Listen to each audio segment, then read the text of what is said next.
Hi everybody, it's Lene. Thanks so much for stopping by my channel today. Today we're going to be using a plain old file folder to make a floral file folder folio. This may or may not be the fourth time I've had to record that. All right, so we're going to be using a brand new paper pack. This is Flower Queen from Paper Wishes hot off the press. This is gorgeous, you guys. And the borders, pay attention to the borders. We're going to be using those a lot. Look how beautiful. I think this would make a really beautiful birthday gift or just something really pretty to have with your own paper crafting things. You could store stickers in it. You could store all kinds of things in it, special tags that you've made. Look at the cutouts, are gorgeous. And the back with these corners. You're getting 2 of each of these in this paper pack. All right, put this away. And then I'm going to pair it with green, forest green gingham. It's double-sided. We're going to be using this print. And this is from Gingham #1 paper pack, also from Paper Wishes hot off the press. And I'll put both of those links down below. My file folder. You guys, I got this at the Dollar Tree. Where are they? In a pack of 12. I'm still working on this pack of 12, and I bought it months ago. This is such an economical craft. So it doesn't matter with this one where the little tab is. It could be on either side. It could be in the middle because we're going to cut it off. So no problem there. This is a remake from this folder that I did in July for Christmas in July. And I thought at the time that I wanted to remake it doing a different theme, but you open it up and it's got a large, excuse me, I am getting a cold. I'm fighting it. A large tag. You could also put more small tags in here. And then the top pocket I filled with these small tags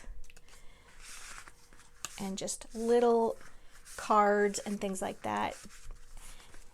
And the little closure is so easy to do. And I just used a couple of vintage buttons from my mom's button collection. So we're going to drag that out again, see what we can find. So let's start with the file folder and the folding part. So the first thing is, sometimes it's hard when you're measuring to measure from the top of these because you start measuring here or here. So I find it's easier to just start your measure from the bottom edge. That's just consistent. So it's going to be 7.5 inches. I put a little mark there so I wouldn't forget. 7.5 inches from the bottom, and we're just going to cut that whole top piece right off.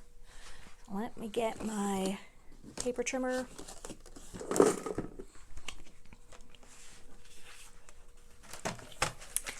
Okay, and I've already gone ahead and scored, so I'm going to give you that measurement as well.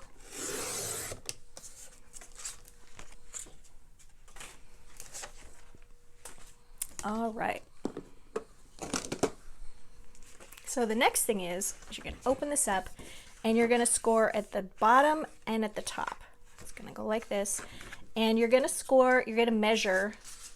Measurement is going to be the same for both. That is 2 3/4 of an inch. You're going to score all the way across 2 3/4 of an inch from the top on the front and on the back. All right. And then we're just going to fold this part down. This is going to be our flap at the top. And then this part right here is going to be the pocket at the bottom. Very cute. And then at the top, we're going to use a little corner rounder. We're going to round these sweet little corners before I forget. And then we're going to pick out the papers. All right. There we go. And then it's just going to fold up just like this and like this. So it couldn't be easier to prep and fold. And that's what I love about this. It makes a big statement. It looks really pretty because it's going to show off your beautiful paper, but it's really, really easy to make, really, really easy with the folds. And not a lot of measuring. That's kind of it. All right. So as I said, want to use some of this green gingham for borders. We're going to put this away for a minute. I really, really love this black one. I'm not sure how I'm going to utilize that, but it is definitely going to go in. And then we have the beautiful borders here for this gorgeous pink, and then the all over print. But what I'm thinking on this one is, if I cut this one down, I could put that along the bottom of the pocket, and then we've got this whole other piece right here that would look really great on the back of it. And then we've got this gorgeous one as well. And then we've got all this beautiful, yeah. All right, I think I know what we're doing here. So I'm gonna cut down some paper, and we're gonna use the coordinating cardstock for this as well. And then I'll be right back. So before I glue my papers down, I did go ahead and ink the edges of everything just using this ink applicator and some black ink. And I like to take an old ink pad. This is just a really old, very well used ink pad, because I don't want the ink edges to be really strong. They're almost giving off kind of a charcoal gray look. If you want a stronger look, you can just take the ink pad and go direct to the surface, and it's going to give a sharper kind of look. I kind of prefer that feathered look by using an applicator tool and an old ink pad. So there's a tip for that.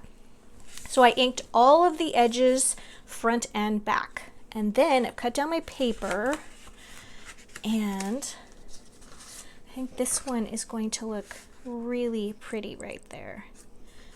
And I've inked the edges of the paper as well.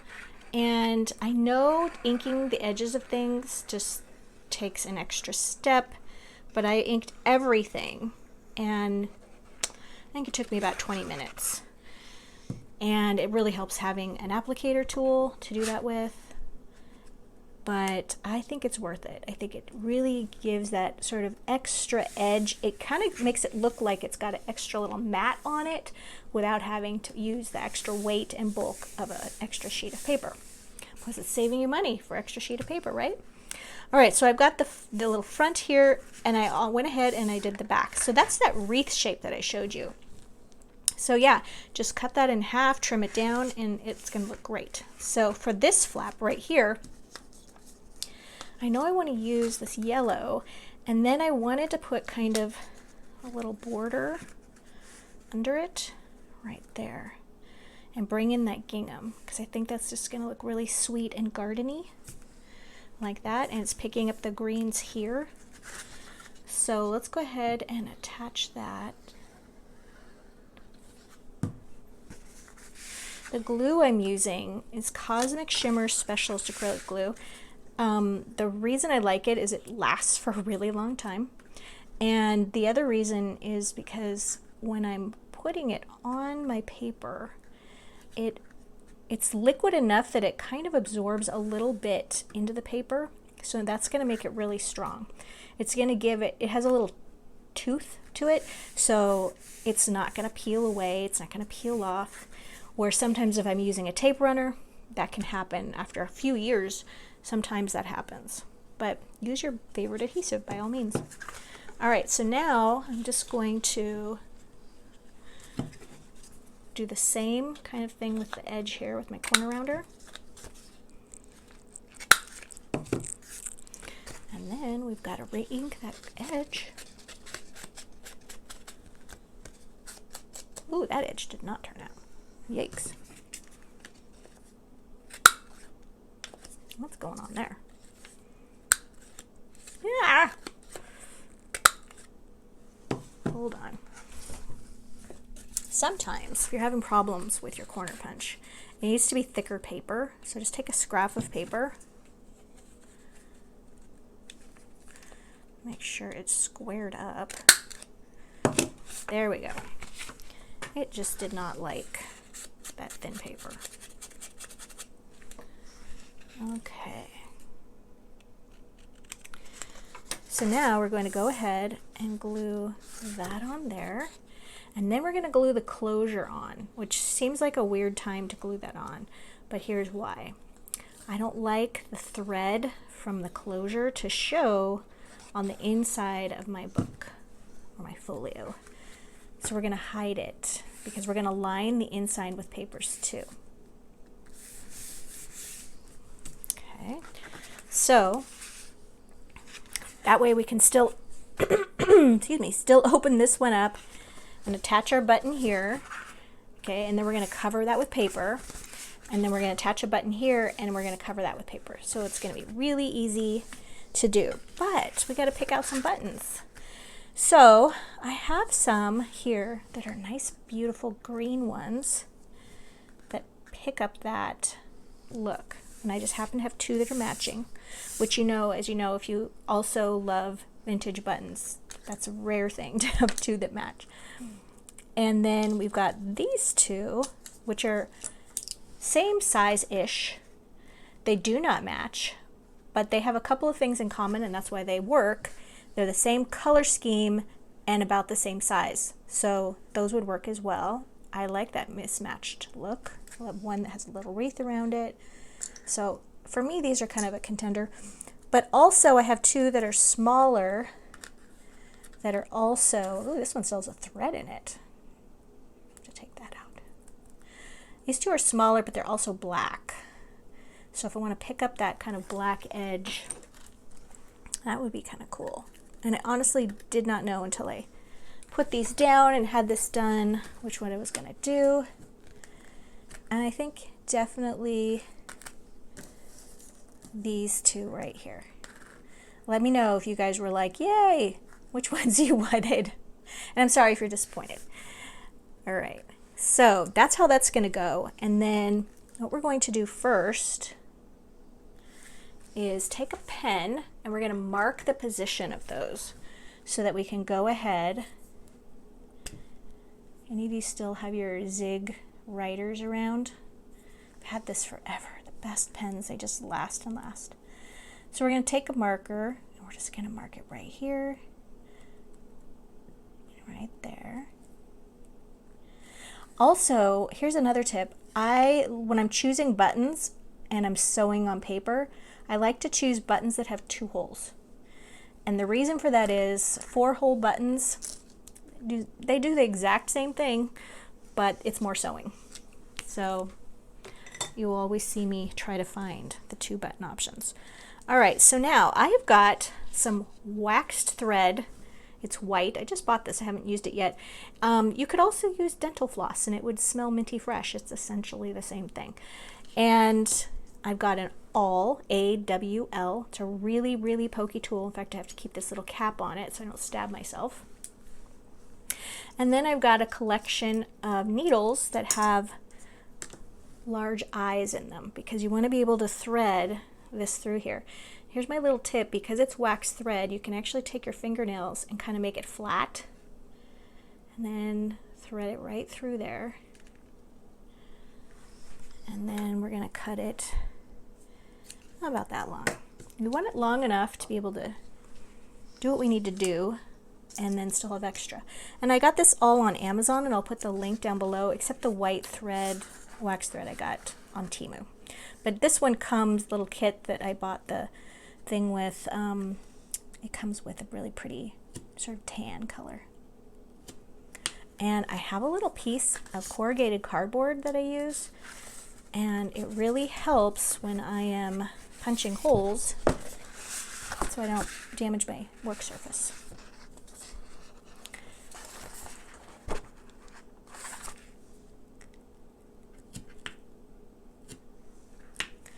Alright, since we've got that done, then it's time to kind of go back and make realistic size holes. I'm going to make them much bigger. It's going to make your life easier.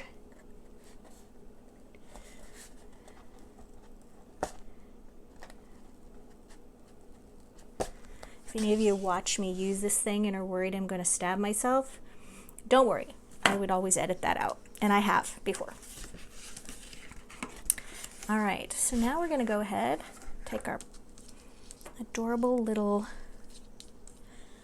button, and we're going to go up through one of these, and we're going to leave a little tail because we're going to knot this on the back to keep the button on. Go through here.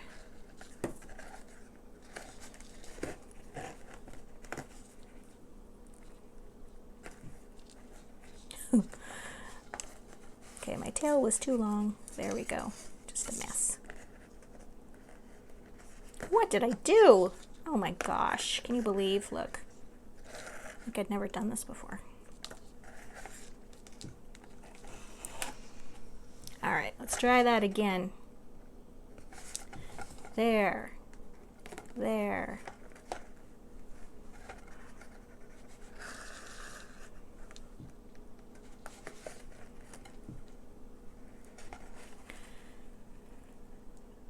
And we're just going to go through one more time,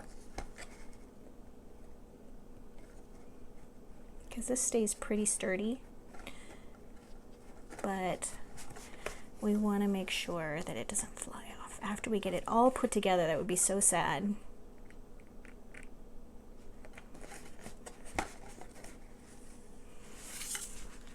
Okay, now I'm just going to trim this, and we're just going to knot this on the back.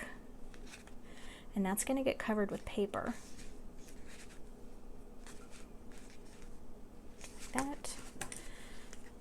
I like to trim them to about 1/2 inches long, because that way when the paper gets glued over there, they'll lay a little more flat.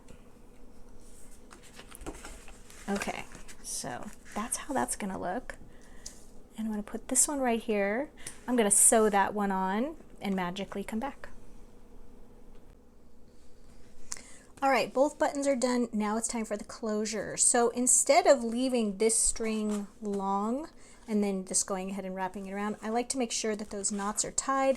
And I think it's just easier to just take this excess wax thread and then just start a little knot on it. And then we're just going to go like this. And then just tie another one like that. And then we're just going to trim just kind of under there a little bit. And then it's nice and sturdy like that. All right, and then you know what? Somebody recommended that the last time I did this, instead of just tying a knot on the end of this, put something decorative on it, like a bead. So I have this little vintage pearl. Okay, and you just have to make sure that the little hole, wow, my fingers are covered with glue, just fits. Let's just sharpen that waxy end a little bit, and you're just going to thread it through, oh so easily. Yes, there we go. And then we can just tie this in its own little knot. And I cannot remember who that viewer was, but thank you. That was a great idea. And I think it makes it easier to find. I'm going to leave a tiny little bit of a tail on there as well, just so in case it comes untied, we have something to work with. So now, it's just going to go like this. How cute is that? And then you just have this cute little pearl tail, which I think that's a great little addition. Good suggestion. All right, so now we're going to deal with what's on the inside. So this pocket right here, we're going to cover this with a little bit of solid cardstock. I've inked 3 sides. No need to ink the bottom because it's not going to show.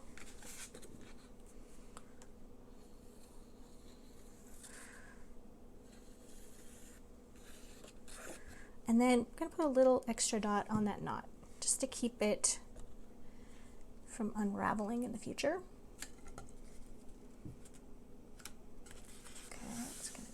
That. All right, and then before we glue the sides of the pocket down, I'm going to glue this pretty paper down.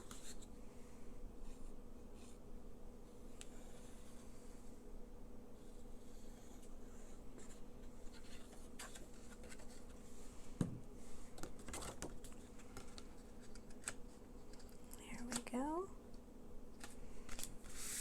All right, and then I'm going to take my 1-inch hole punch. I'm going to put a little notch there. The last couple of times I've gotten kind of ahead of myself and not measured. It's 11 1/2, so it's gonna be 5 3/4. Look at me mathing. Right there. That's where we are going to punch.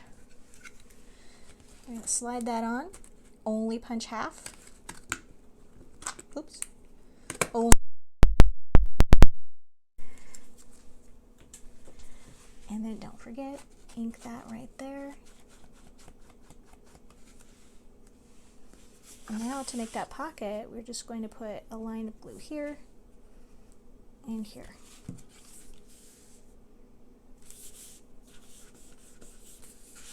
All right, and in the middle, we're going to do the same.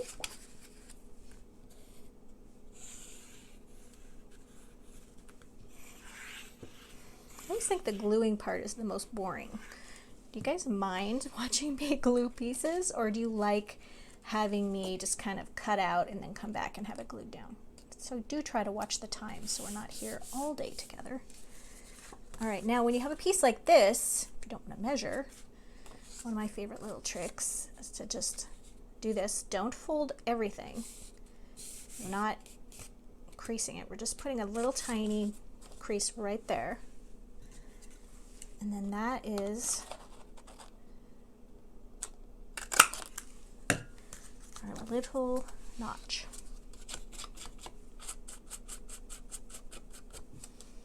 Okay. This one doesn't have a built-in fold at the bottom, so we're going to have to put glue on 3 sides. And I always like to put a little extra, that top edge, so it's reinforced a little bit. Oops, there we go.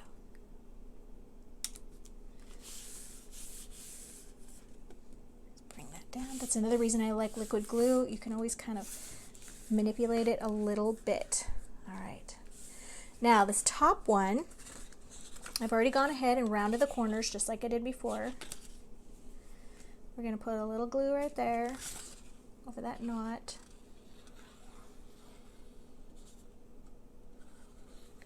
And I don't go right up to the edge when I'm gluing. I allow glue to kind of seep. That's what it's going to do. It's going to spread.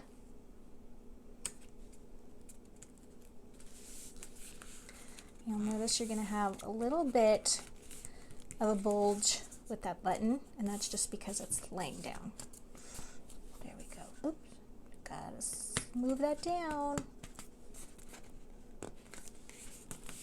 All right, there we go. All right, you guys, we're looking good so far.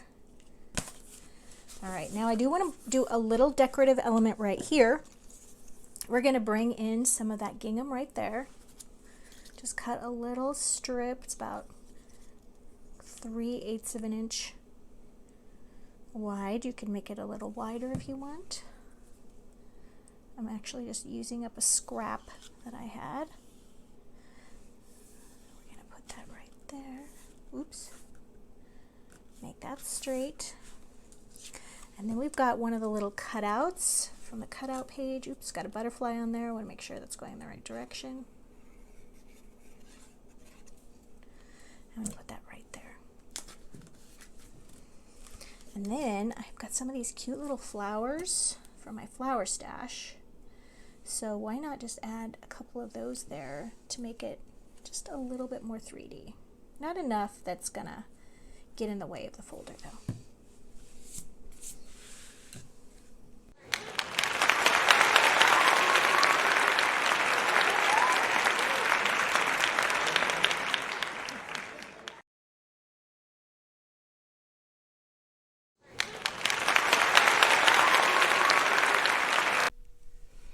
Now I've made some stuff to go on the inside.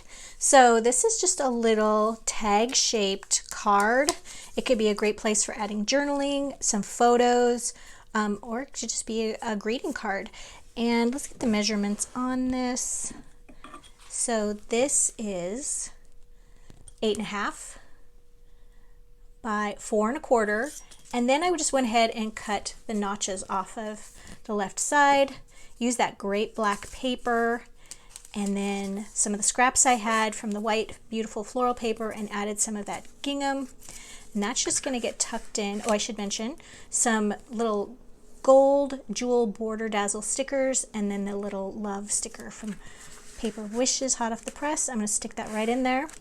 And then you guys, I love getting extra seed packets in the spring from the Dollar Tree, but it has this nasty little like 4 for $1 thing on there. So I just took a little scrap of the gingham and one of those extra little flowers that I had for my stash, just covered up that little price tag. And then you know what? If this is a gift, why not just tuck that in there behind that little card? And then that's cute. It carries out that theme. And then in this pocket right here, I've made just an assortment of little cards in a little gift tag shape. And they could also have a photo in them. They could have some journaling in them. Oops, that one had a little extra glue in it. And then also putting those little border dazzles and a little coordinating gingham ribbon on top. And this is just scraps of paper that I had left over. Just want to tuck those down low so that they, yep, you want to make sure that your fold can work there. And then this one took that little art-shaped cutout, added a little gingham to that, and then a little border, and then just a little paper on the, oh, no, I didn't put paper on the inside, just left it blank, which I thought would be really cute to add little art-shaped photos in there as well. So I left those blank because, you guys, I love to give my projects away, and this is our giveaway this week. So if you like, comment, and subscribe, you will be entered in to win this, and one lucky viewer will be chosen, and we will announce that in next week's video. So you got to watch next week's video and then claim your prize. We'll give you instructions on how to do that. You guys, thanks so much for joining me today. I hope that you enjoyed this. I had so much fun in putting it together, and I'll see you in the next one.